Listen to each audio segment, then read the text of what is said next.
In a quiet town in Georgia, Tara Grinstead, a charismatic teacher and former Miss Georgia, mysteriously disappears after a night of festivities. What seemed to be a temporary disappearance soon turns into a criminal investigation, which will reveal a web of secrets and shocking discoveries.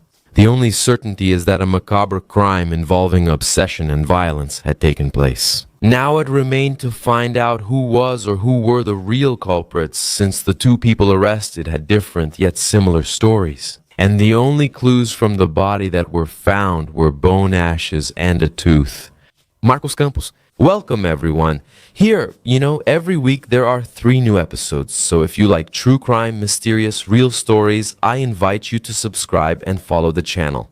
Turn on the bell because that way you increase your chances of being notified when new content comes out, okay?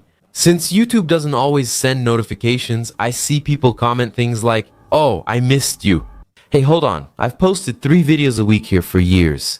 So, that person is probably not getting the notifications. So, turning on the bell can be important if you like our work, and also commenting and leaving a like. Due to all this engagement, shows the platform's algorithm you're engaging with content, so it keeps delivering it to you. On the homepage, even the pop-up shows when the video is released. That's how it works. If you can, also follow me on other social networks. Just look for me there as Marcos Campos at the Yusu Marcos Campos. And that way we stay closer, exchanging ideas to always improve the content here for you. Deal? Is that it then? Message delivered. Let's get to the facts.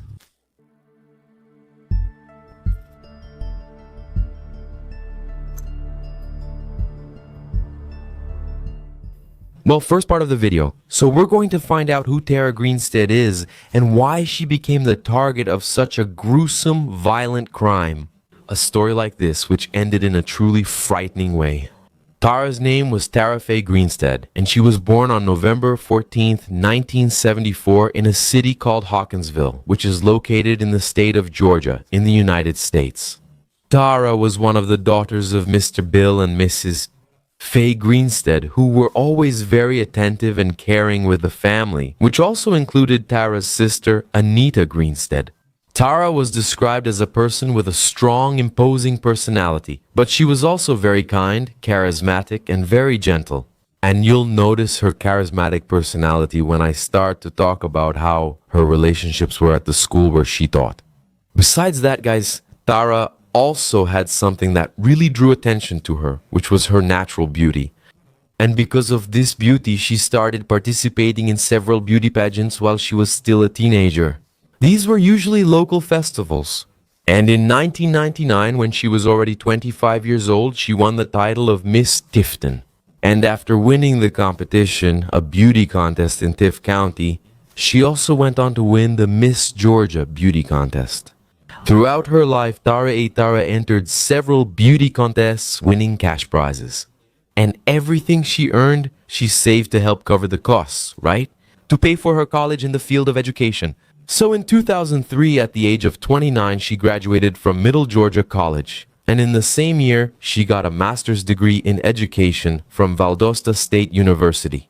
But going back a little in time, it was in 1998 that Tara started teaching history at Irwin County High School in the city of Ocilla, still within the state of Georgia. And so she had to move to live alone in a very simple house, but close to where she worked. And she lived there in that place with a little dog and a cat. She was an excellent teacher, very loved by the students, and she taught 4th grade children. But she also covered the whole student body at the school because she even taught some classes in the last year of high school. So all the students who were asked about Tara agreed in saying that she was a really nice person, really cool.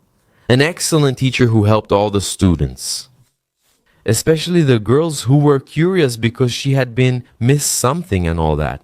So, the girls who wanted to take part in beauty pageants were always hanging around Tara, and she was always very kind, helping the girls, giving them tips on skincare, hair care, and all that, right? How to keep yourself ready in case you want to become an aspiring model in the fashion world. And Tara, at the beginning of her professional career, besides being a teacher, also held the position of assistant to the school principal. And she even had the goal of becoming a school principal in the future. Very well. So on October 22, 2005, which was a Saturday, the annual Miss Georgia pageant was held. Sweet potato, that's right. It was aimed at children and teenagers. And Tara went to the place on her own, simply to help the girls get ready. She did hairstyles, makeup, and also kind of talked to the girls so they would be calmer during the performances, during the event. Mainly about the judging, right? And even though she didn't participate and didn't have any family ties with those girls, Tara made a point of going to the contest really so she could give her guidance to the girls and to show, right, that she truly had passion for her work and profession. After that contest ended, there would be a gathering there with the participants, their families, and everyone else. The people who organized the event, a barbecue to celebrate, and Tara made a point of joining in too. So she socialized with friends and family and the little girls until around 11:15 at night. That's when she decided to go back to her house. The next day, October 23rd, a Sunday, no one was able to contact Tara, but that didn't attract much attention. It was Sunday, right? Maybe she just wanted to relax and not respond. So that didn't attract much attention, but the next day things changed. And then on Monday, October 24th, Tara didn't show up to work at the school. And that was seen as something concerning since she had never missed work without at least having a plausible excuse. So people started calling Tara to find out what had happened. Her co-workers called several times, but she didn't answer the phone.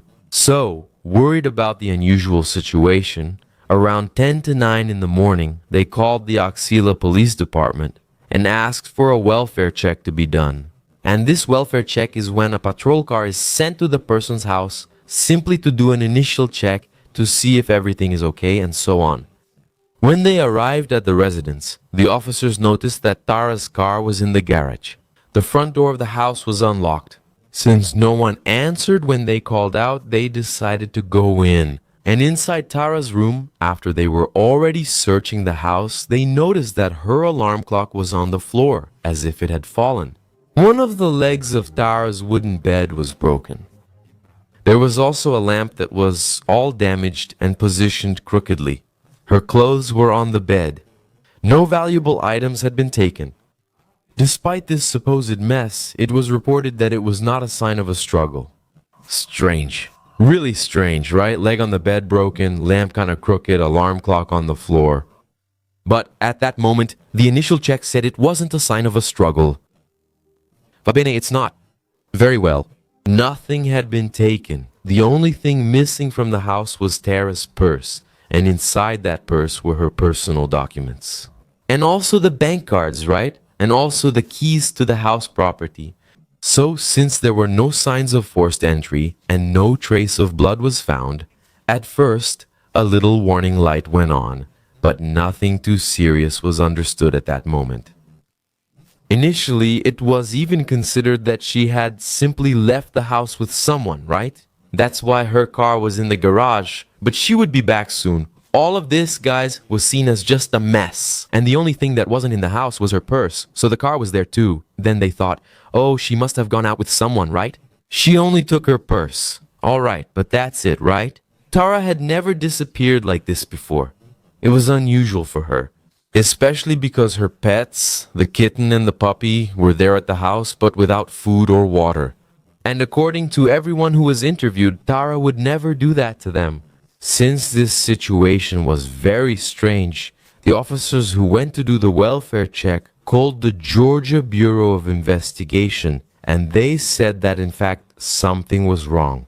There was something fishy going on. The investigators from that department in Georgia then re-examined the scene and found that Tara's car had its seat moved, as if someone much bigger than her had been sitting in that seat and maybe even used the car. The yard there, the front part of the property, kind of like a garden, right? It was in front of the house's door. In that exact spot, a latex tear glove was found. But nothing that clearly indicated a crime had happened there. That could suddenly give these initial investigations a direction. Nothing definite, if you know what I mean, that would suggest otherwise. Tara was a crime victim and had been found by then. So they stayed, on alert and started to move forward a bit more with the investigation. The city of Osceola, which is really small, at least at the time of the events, right? It had just over 3,000 residents. The city has always been very peaceful, a place with a very low crime rate. Residents felt so safe they didn't lock their doors or windows. But the news that Tara had simply disappeared, days went by and there was no news. What at first seemed like just a disappearance on her own started to take on the shape of something much more serious really happening. And since the town was very small, the community started to be on alert, right? Everyone started to get scared, Locking doors and windows, the atmosphere just wasn't the same, You know how it is in a small town, everyone knows each other, everyone has mutual trust. And a cloud of insecurity started to hang over the city. Everyone thought there was a criminal on the loose, and this guy or this woman, this man could make new victims. On the same day then, a more intense search for Tara was started, counting on friends, family members, and everyone from the school, including the students' parents, as well as other volunteers from the city. Every place was checked, rivers, lakes, abandoned sites, and even wooded areas, but no sign of her was found. At the same time, Tara's life was investigated more deeply to find out about the interpersonal relationships she had, right? Who could have done this to her? Who would have reasons to do this to her? Tara had been in a 6-year relationship with a guy named Marcus Harper, who is an army ranger, and he had broken up with her just 2 weeks earlier. Just like in every case, of course this guy was put under investigation as a likely suspect. But right away, Marcus presented a very solid alibi, which could be verified, because he was working on duty at the army base right there during that exact window of time when she disappeared. Another person then became a potential suspect. And this guy was Anthony Vickers, who had been one of Tara's students. This Anthony had been a problem for her in recent years, since he became obsessed with her, who was a teacher and a beauty queen. Just 7 months before the disappearance, Anthony showed up at Tara's door in the middle of the night, completely drunk. He was banging on doors and windows, shouting for her, even in the street. He was booked, but later released. In the disappearance case, Anthony had a solid alibi and was quickly ruled out by investigators. He was just an obsessed guy, right? I think he developed a fantasy about the teacher, didn't he? But according to the investigation, he had an alibi and was sidelined in the investigation. Because of the lack of a lead or a witness, the case kind of went cold, and pretty quickly too. And as time went by, nothing new was found. Nothing relevant actually came up, but that latex glove found at the front door in the little yard, right? It was sent for analysis and it was confirmed that on the outside of the glove there was Tara's DNA and on the inside there was male DNA. A trace there, but it didn't match any DNA that was registered in the police database. And whenever a suspect, a person of interest, came up in the investigation of this case, that DNA was right. They would do a comparison to see if it matched, but nothing. So, once again, the steps there, right? Everything that moved forward in the investigation was once again covered up. Everything would cool down. The case was beginning to seem like it would turn into a cold case, But fortunately, the residents of Osceola made a point of keeping the case in their memory.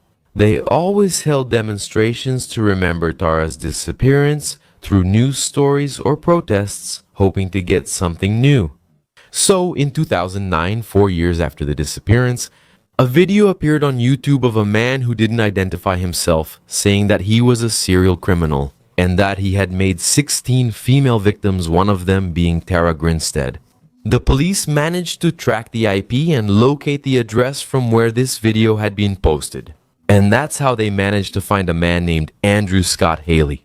Everyone hoped that, finally, Tara's case would be solved and that the person responsible for her disappearance would finally be punished. But it soon turned out that Andrew was just a liar who had made a fake video, right? Just trying to get the police's attention, right? Just making false claims about the investigation. He wasn't a serial killer at all, so since he made the police spend money on that, right? To investigate this guy, he ended up being prosecuted for those false claims. In 2011, they produced a special report, a kind of documentary about Tara's mysterious disappearance, which was broadcast nationwide. Although many tips and reports were made, none of them led to the arrest of a suspect. In 2016, 11 years after the disappearance, filmmaker Payne Lindsay, who was already aware of Osila's greatest mystery, decided to start a podcast to talk about missing people. And one of the highlights was the case of Tara Grinstead, and that's how finally the case started to move forward. John McClaw listened to the podcast and went to the police station, stating that he had served in the army with a man named Bo Dux, and that this man was involved in Tara's case, and that he had already confessed that he had burned Tara's remains in an orchard. This Bo Dux was located and taken in 2016 to be interviewed by the police. But from the beginning, he denied any involvement. Without evidence, he ended up being released. In February, already in 2017, Brooke Sheridan showed up at the Osceola Police Department. She was the ex-girlfriend of Bo Dukes, and she said that he had already told her details about what he had done to Tara. This woman said a friend of his died by suicide on October 22, 2005. And then he called Bo to help him hide the body. She stated that Bo had already told other people about this in previous years, but no one ever paid attention. No one ever took what he said seriously, and she also always had her doubts. But she decided to tell what she knew so that finally, maybe, she could bring peace to Tara's family, right? And all of this, folks, I assume was encouraged by the creation of this podcast, okay? The case that was already pretty cold, right? Many years had passed, but this podcast, with a lot of details, kind of brought Tara's story back to light again. And these people who had heard about it and for some reason didn't pay attention suddenly started connecting the dots, right? They began saying out, wow, really, is it true? Yeah, after everything I just told you, that guy Bo Dux was called in again for a new interview after his ex-girlfriend's statement. And this time, he ended up confessing to a lot of things. Bo said that on the night of October 22, 2005, he was sleeping at a friend's house. A guy named Ryan Duck. And pay attention, okay? They have similar last names, but they're not related at all. It's Bo Dux and Ryan Duck. And this Ryan, he would have woken up his friend saying he needed his help because he had taken Tara Grinstead's life. Now he had to dispose of the body. Bo said he initially thought it was a joke and didn't take it seriously. But when he started seeing the news reports about the disappearance, then he believed his friend Ryan. 5 days later then, Ryan took his friend to where he had hidden Tara, an isolated area in an alleged pecan orchard of the favela Familia do Cara in Ben Hill County, in the state of Georgia as well. When they arrived at the location, Ryan showed Tara's body, and the body stated that she was completely naked, covered by ants and insects. There were no puncture marks, only a mark around the neck. They then took the body from where it was and carried it to a large bonfire where they set it on fire. They started this fire and took turns for 2 days. According to the statement in this police report, in order for the body to be completely consumed by the flames, Ryan Duck was located after this statement from the police report and was also arrested. And when he was taken in for questioning, he also confessed. Ryan confessed that he was a petty thief, that he had gone out that night, so he could rob some houses, sell those items, and buy drugs. You can see he's a bad guy, right? So he said he was really high that night, and after he broke into Tara's house just intending to steal, he ended up being surprised by her. Remember, she was at the party there after the Sweet Potato Queen event. She left there around 11:15, must have gotten home, right? The guy was there all of a sudden and she surprised him. So far what he's saying makes some sense. Surprised by her, he acted instinctively. According to him, he grabbed her by the neck until she ran out of air, but he believed she had just fainted, so he ran away. At a certain point, he supposedly called her to see if she had already woken up, but the phone wasn't answered. And at that moment, he realized that maybe he had taken her life. That's when he, using his friend Bulldog's car, went back to the house. He put Tara's body in the car and drove to that walnut orchard where the body was left. He told his friend everything and they returned and burned the body. Ryan knew details about the crime scene that were not made public and that only the perpetrator could really know. Like, for example, that call from a payphone to Tara's house. The investigators at the time even tracked that call, right? But since it was a payphone, there was no way to connect it to anyone, alright? When asked why Tara was undressed, Ryan denied committing a sexual crime. His only intention was to rob her, and he took her life and undressed her unintentionally. He also stated that a week later, he and that friend were at a party and told several people all these details. Although most people didn't take them seriously, one person reported it to the police, and investigators went to the walnut orchard owned by Ryan Dax's family. But the police were prevented from entering that property without a warrant, and for some reason, after that, they never went back there with a warrant to search the place. Now, was that family just really proud? They didn't know anything and just didn't want to let the police in, or did they know something, huh? Later. The investigation doesn't say anything about that. Guys, you always focus on Bull Ducks and Ryan Ducks, so it's hard to know, but it's all really weird, isn't it? As I said earlier, there are several dark details, right? A tangle of sinister things like that, very well. Bull Ducks and Ryan Ducks were arrested for allegedly being involved in Tara Grinstead's disappearance. The place indicated as where they held that bonfire was thoroughly examined, and the forensic experts did, in fact, find small bone fragments and some teeth. But unfortunately, due to the deterioration, it was not possible to conduct an examination to prove that those remains were really Tara's. But due to the confession of both of them, they were kept in custody, and it was understood that in fact those remains belonged to Tara. Besides that, to clear up any doubts, do you remember that latex glove found at the house? That's right. The DNA found on it matched the DNA of Ryan Bull Ducks. He was charged with concealment, tampering with evidence, and preventing the apprehension of a criminal. All this happened because in the 2016 interview, he denied involvement in the crime and stayed free until the trial. As for Ryan Duck, he was charged with homicide, robbery, aggravated assault, and concealment of a death. He was held in pretrial detention until the trial. And you know Bull, who remained free while awaiting trial? Look at how he's such a good guy. Not just a liar, a good guy, too. Look, at the turn of the year from 2018 to 2019, two naked women wearing only a towel knocked on a man's door and asked for help because they had been held captive. The police were immediately called and the two women gave their statements, saying they had been held against their will for about 10 days by Bull Ducks, and that they were subjected to forced sex while he pointed a gun at them. When police reached Bull's house, he had already fled, and he remained on the run for 4 days and ended up being found at a relative's house. He has been arrested and charged with sexual assault, aggravated sodomy, unlawful imprisonment, and weapon possession involving the two women. After that, he was held in pretrial detention, awaiting the two trials. Bull Ducks went to trial in March 2019, where he was found guilty for his role in covering up Tara's crime. He was sentenced to 25 years in prison on March 22, 2019. Up to this point, we have the full and detailed confession of those involved in Tara's death, as well as DNA samples matching one of them and fragments of a human body at the exact location they indicated. All of this would be seen as the end of the case, wouldn't it? But you weren't expecting this, were you?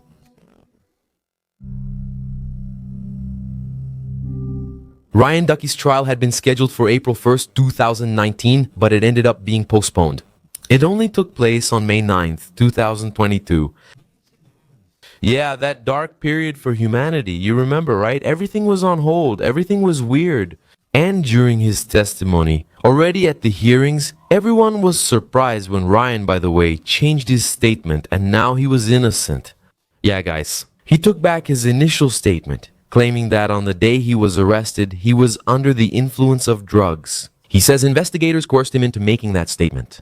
But that the real person who had taken Tara's life was actually Bo Ducks, his friend. No, him. Ryan says he was very high the night of the crime and doesn't remember it. And that Bo always told him that he was the one who had taken Tara's life, told him all those details and ended up saying it in his statements. But now, after getting cleaner, he was able to understand what was really happening and that he was being incriminated. Additionally, the lawyers argued there was no way to prove the fragments, such as the small bones and teeth, belonged to Tara Grinstead. And that cast enough doubt on the case so that, in the end, Ryan Dux was found not guilty of homicide and robbery due to lack of evidence. But he was found guilty of concealing a death, even though it wasn't proven whether it was Tara or not. Those remains stayed. Ryan later got the maximum 10-year prison sentence, but he had already served 5 of those years, so he was now on parole. Yeah, he's out, free, just walking around right now as if he hadn't done anything. Then you'll say to me, right, how can justice be like this, right? Like this, it's all very complicated to make a final decision, really. But that guy wasn't a good person, was he? He didn't commit the crime directly, he participated, right? Helping to hide it, to set it on fire. He's free, it's kind of outrageous too, right? In this issue, how can there be justice like that, guys? It's a game, a kind of little game, you know, with cards. And the defense attorney did a better job than the prosecution. In this game, the legal rules are what count. So, justice. That sense of justice isn't always served. Actually, it's not, even if within the system it seems like justice was done. That's right. Even today, folks, the Tara Grinstead case is still considered a mystery because of all this. Without a definitive conclusion, since it's not possible to determine that those bones really belong to her. Also, it's impossible to say who her killer is or how her life was taken. Remember the latex glove? The DNA wasn't Ryan's. Is that circumstantial or physical evidence? What do you mean, man? Currently, the city of Osceola is still fighting for the case to be resolved, and the police are trying to use all possible technologies to get an answer. The investigators believe that Bodux is lying and that he is more involved than he actually admitted. They also believe Tara was sexually assaulted, mainly because it was proven that both Bo and Ryan had been her students, and they already knew her, probably harboring a desire for Miss, the teacher. But nothing in this case can be proven. That latex glove is making me feel a certain way. How does that even happen? I wanted to know what that defense attorney claimed about that glove, and if the DNA on it was actually proven, okay? We're talking here about public news, okay guys? I'm speaking based on the actual investigation because we don't have it. So we're discussing what was reported. And if the guy's DNA was really on that glove, how did this guy get away like that, man? He walked free. Bodux is still in prison, okay? He filed an appeal, obviously, against his sentence, but it hasn't been judged yet. He's also awaiting trial for the 2 other women who were held captive, the ones who knocked and asked for help. This person shouldn't be released from prison so easily, right?